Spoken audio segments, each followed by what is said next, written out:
ঠিক তখনই সেখানে এক ভয়ঙ্কর সাদা হায়না একটি গরুকে টানতে টানতে নিয়ে আসে।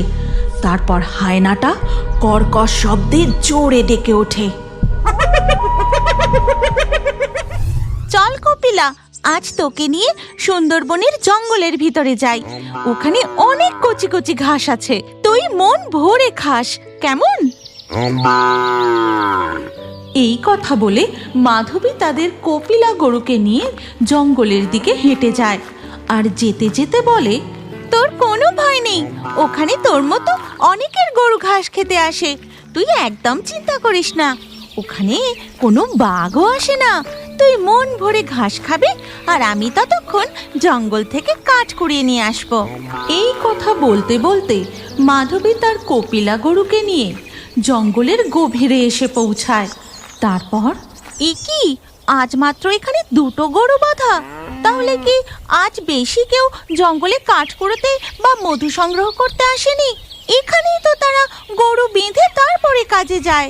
এরপর মাধবী কপিলা গরুকে সেখানে বেঁধে সে নিজে আরও একটু জঙ্গলের ভিতরে যায় কাঠ কুড়োতে। কাঠ কুড়োতে কুড়োতে এমন সময় হঠাৎ সে শুনতে পায়,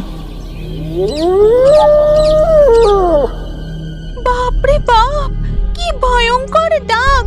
এটা তো হায়নাদের ডাক। মনে হচ্ছে আশেপাশেই কোথাও তারা আছে। আমার এখানে একা একা কাঠ কুড়োনো ঠিক হবে না, ওদিকে কপিলাও একা। আমি তাড়াতাড়ি কাঠের বোঝাটা বেঁধে ধবলকে নিয়ে বাড়ি ফিরে যাই। মাধবীর এই কথা শেষ হতেই হঠাৎ সে দেখে দুটো বাঘ হুঙ্কার দিতে দিতে তার সামনে দিয়ে দৌড়ে চলে গেল। ওরে বাবা, এই যে বাঘ! মনে হয় আমার অস্তিত্বের টের ওরা পায়নি, না হলে এত কাছ দিয়ে দৌড়ে পালালো। আমার গন্ধ বাঘগুলোর নাকে গেলে আমি আর এতক্ষণ গোটা থাকতাম না। এ কি, আর একটা বাঘ দৌড়তে দৌড়তে যাচ্ছে।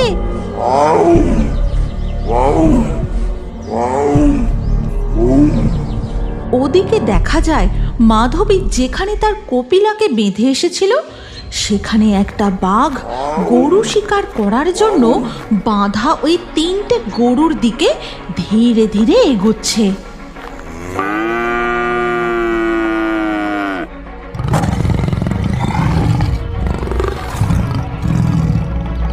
বাঁধা গরুগুলো বাঘটাকে দেখে ভয়ে জোরে জোরে ডাকতে থাকে।